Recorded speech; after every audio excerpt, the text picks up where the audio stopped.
Greetings, friends around the world. This is Dr. Bob Thiel for the Bible News Prophecy Channel.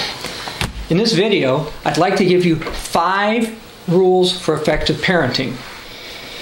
Now, when I was younger, I sometimes volunteered to look after people's children at church or after church. And some of these parents were probably excessively lax in discipline, and others were probably excessively strict in discipline. But the fact that I actually had to watch these kids after church suggested that perhaps they weren't properly disciplined, one way or the other. And so I noticed over the time, to the best of my knowledge, neither the parents nor the children remained actually as part of the Church of God. Despite sermons, books, and even what I'm going to go over today, parenting is pretty much an on-the-job experience. Okay, I'm going to give you some suggestions, for 5 rules, if you will, for effective parenting. But just with those, again, no one's going to be able to teach everything about parenting because things come up that people just didn't quite think about. But overall, these principles I'm going to go over, I think you'll find very helpful. Now, here are 5 simple rules for effective parenting. First, spend time with your children. Second, do not ever lie to them. Third, do not live like a hypocrite. Fourth, need to teach your children about God and His laws. And fifth, do not be afraid to provide proper discipline. So during this short video, I'm going to go through each of those. Spending time with your children. You know, when your children are born, they want your time all the time. You're always spending time with them. But as you get older, they actually demand a lot less. But just because they demand a lot less doesn't mean you shouldn't give them a lot of attention. You shouldn't ignore them. You should spend time with them. And that's consistent with some scriptures that we're going to go into later. Now, if you spend time with your children when they're younger, as they get older, as they start to be going into teenage years, later adolescence, and then actually leave the house, they'll be more comfortable with you, they'll be more comfortable talking with you, and you'll probably have a better relationship with them throughout the rest of your life and theirs. The second rule is do not lie to your children. If you lie to your children, they don't know when they can trust you. They don't know what to believe. Especially if you profess to be a Christian, if you lie, you're not teaching them the right things. So you should not lie to your children about anything. Yes, I mean things including Santa Claus, Tooth Fairy, and that kind of stuff. That doesn't mean you have to tell your children everything that they ask you about your life, your finances, or that kind of a thing. But it does mean if they ask you a question, don't intentionally give them wrong information. Now, we are going to go to the Bible for this. So if you got your Bible, you might go to the book of John, chapter 8. Before we go there, remember that one of the 10 Commandments is to honor your father and your mother. And to be honorable, you shouldn't be a liar. So let's read what Jesus said about liars in John 8:44. You have your father the devil, and the desires of your father you want to do. He was a murderer from the beginning and does not stand in the truth because there is no truth in him. When he speaks a lie, he speaks from his own resources, for he is a liar and the father of it. So Jesus is condemning lying and saying that this came from Satan. Before your children, to a degree, you represent authority, including the Father in heaven. And He doesn't lie. He doesn't want you to lie. Furthermore, if you go to the book of Revelation, chapter 21, verse 8, you find out who doesn't make it.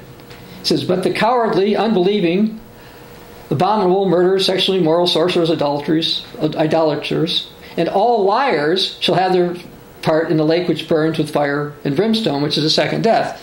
So you don't want to lie to your children. You don't want to be the wrong kind of example.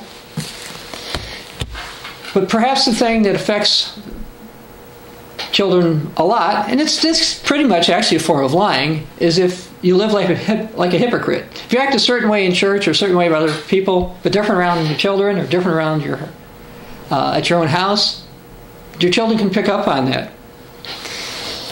If you go to the book of Matthew, chapter 15, Jesus talked about these people, which He called hypocrites. Matthew 15, verse 7. So Matthew chapter 15, starting in verse 7. Hypocrites! Well did Isaiah prophesy about you, saying, these people draw near to me with their mouth and honor me with their lips, but their heart is far from me, and in vain they worship me. So Jesus is saying, some of these hypocrites, some of these are just worshiping me in vain. And if you are hypocritical, your children are going to pick up on that and believe that you're not really worshiping God, and so what some of the work you're going to be doing for them will be in vain. Now let's go a few chapters over. This time we're going to go look at Matthew chapter 23. And this is actually probably a little bit more like how some people act in church. Matthew 23, starting in verse 25. Woe to you, scribes and Pharisees, hypocrites! For you cleanse the outside of the cup and dish, but inside are full of extortion and self-indulgence. Verse 26, blind Pharisee, first clean the inside of the cup and the dish, that the outside of them may be clean also.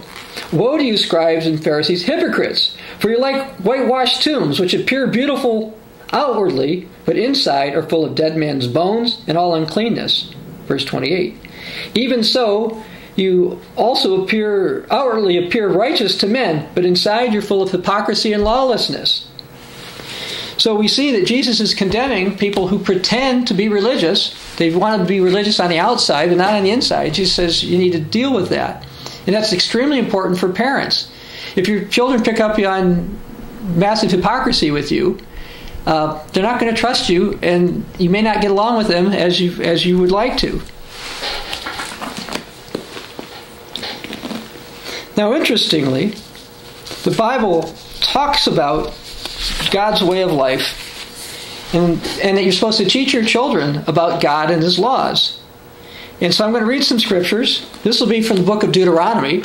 So Deuteronomy chapter 6. We're going to go to Deuteronomy chapter 6 here, starting in verse 4.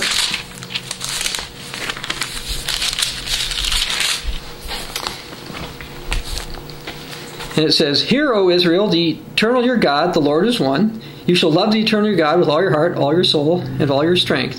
Verse 6, and these words which I command you today shall be in your heart. Verse 7, you shall teach them diligently to your children, and shall talk of them when you sit in your house, when you walk by the way, when you lie down, and when you get up. So Jesus is saying, look, you're going to be with your children a lot, and I want you to teach them about my laws, my ways, when you get up, when you go places, which suggests that you're supposed to be with your children, and this is one of the things you're supposed to do with them. Now, a lot of people have heard another scripture in the book of Proverbs. I'm going to read this. Proverbs chapter 22. That's Proverbs chapter 22, verse 6.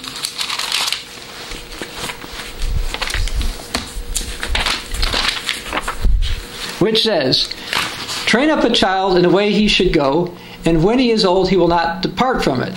So again, you're supposed to be teaching your children about God and God's ways. In Deuteronomy chapter 4, I also probably should have read verse 9. So let's look at this one, which says, only take heed to yourself and diligently keep yourself, lest you forget the things your eyes have seen, and lest they depart from your heart all the days of your life, and teach them to your children and grandchildren. So as grandparents, there's actually a responsibility to teach your children about God as well. Now, what should you teach your children about God? Well, various things, but a couple of things I would just briefly mention. One would be from Matthew 22, verse 39. You shall love your neighbor as yourself. We already read about loving God earlier in Deuteronomy. And from Luke chapter 6, verse 31, and just as you want men to do to you, you also do to them likewise. Children who love God, children who are taught to love their neighbor properly, are much less likely to get involved in certain negative behaviors you don't want them to be involved in. Now remember, the fifth rule has to do with not being afraid of proper discipline. As your child's parent, that doesn't mean you can't be a friend. I believe I have friendly relationships with our children, and spending a lot of time with them actually I believe really helps on the friendship side. The Bible expects you as a parent, however, to discipline your child. Now, I'm going to read this first one from the New Living Translation. This will be Proverbs 23, verse 13. Don't fail to discipline your children. They won't die if you spank them. Proverbs 15:10, this is from the New King James. Harsh discipline is for him who forsakes the way, and he who hates correction will die. And Proverbs 29:17, correct your son, and he will give you rest. Yes, he will be a delight to your soul. Now, most children don't need much in the way of harsh discipline, and I should also comment, in modern society, you need to be careful about things such as spanking or whatever, because in some countries and some places it's not allowed. But children should have rules and boundaries and be subject to discipline if they violate those rules and boundaries. Now, there's a lot of different ways to provide discipline. Talking with them, removing things or restricting things that they want to do, privileges, as well as my favorite, which was giving children additional work to do. Actually, my favorite was actually to go and have the children pull weeds. They didn't seem to like that. I got something accomplished. So to me, them doing something they should not have done, instead of just causing me pain and discomfort, at least something got accomplished from their improper behaviors. And since they didn't like pulling weeds, that seemed to work fairly well. And of course, as they get older, a lot of times, if your children have your respect, just talking to them and explaining what they did wrong is probably sufficient discipline. And of course, you should also talk to your younger children and explain to them what they've done wrong. While parenting is challenging, these 5 simple rules of effective parenting should ultimately help you. Remember, spend time with your children. Live your life as you should. Don't lie to them. Don't live as a hypocrite. Teach your children about God and His laws, and don't be afraid to properly discipline them. If you're a Christian and you spend time with your children, many child-rearing problems that others face will not be as likely to affect you. This doesn't mean you'll never have any problems or your children will never rebel. And again, there's so many things that can come up as a parent. A lot of it you're going to have to learn as you go. Read this book. Pray. Ask God for guidance. And as your children grow, you'll be a much more effective parent. This is Dr. Bob Thiel for the Bible News Prophecy Channel.